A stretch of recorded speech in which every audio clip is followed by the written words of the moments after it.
the top tier of the totem pole of their interests.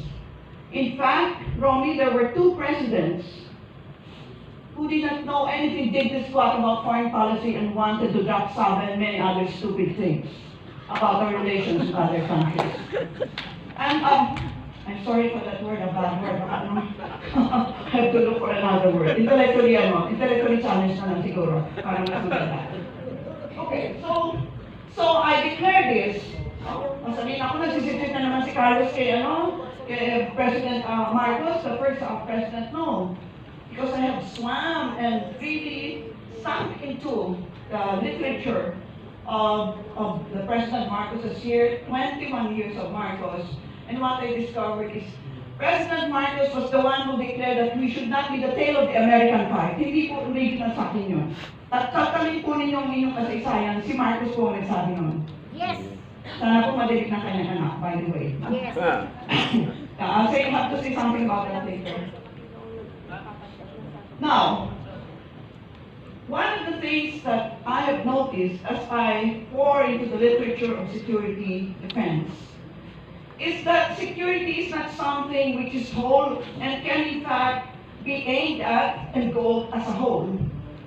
Security can in fact be graduated, it's like a ladder, so you move from the first step going up, and it can be divisible.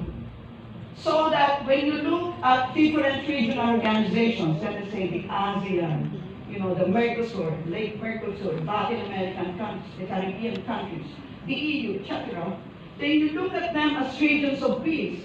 And then they become islands of peace, and when you string them together, you crochet them together, then eventually you will arrive at an approximation of what world peace might look like.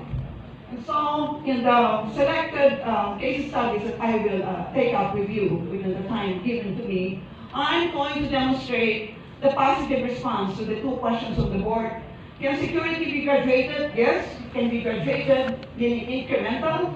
And can it be divisible? Yes, it can be divisible. Now let us look at selected cases.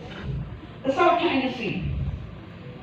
When I was National Security Advisor, every time we meet in the task force on the West Philippine Sea, we always found on the military aspect of this. And I say, ilang hundreds na ng non-verbal ang binigay natin kay Ambassador Wang Xiyan. Hindi na naman niya pinapansin yan.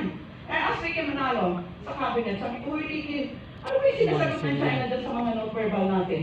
Sabi niya, wala, minsan hindi nila pinapansin. Bakit bigay tayo ng bigay yan? Para namang, wala namang katuturan yan. You keep on doing the same thing and you expect a different result. So, even as a political scientist, I said, let us shift gear. 40 years ago, I live on campus, and one of my neighbors there is a marine scientist. Remember, 40 years ago. And Dr. Fortes was telling me, Claire, 40 years ago, the Chinese marine scientists and the Filipino marine scientists have been cooperating. Do you know that? No, you don't, because it's not sexy to put that in the newspaper. But these things are happening. Why am I saying this? Because if you go to the ground, if you go to what is really happening on the ground, you will find that there is a decoupling of what is happening in a unit zone, in the contested South China Sea, and what is happening among the non-political actors. That is the reason why I wanted us to shift gear from the high politics area where we are contesting territory and sovereignty. Mamatay tayo muna dito sa hall na to, and we are not going to resolve that issue, believe me. The code of conduct, we're just, we're kicking the can down the road. Until siguro kung mamatay na rin ako, wala pang code of conduct. Bakit pa ata ako pinapag-usapan na yan? No? So, what are we banking on? We are banking on the scientists to resolve the South China Sea issue. Why? Because the scientists look at the ocean as one ocean. The scientists look at the ocean as one ecology. Remember the example I gave earlier, which you thought was comic? Fish born in the littoral areas, but harvested elsewhere.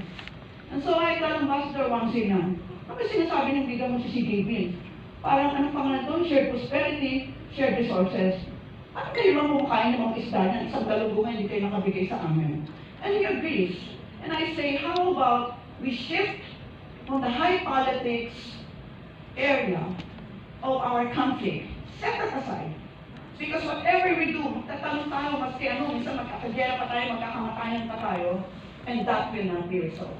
Because territory and sovereignty will never be resolved because it is lying on the philosophical bed of ownership. You cannot own the land, you cannot own the airspace, you cannot own the waters. You can only take care of it for the future generation, and that is the philosophy of stewardship. If everybody will ride on that philosophy, then I think there will be less wars for all kinds of conflicts.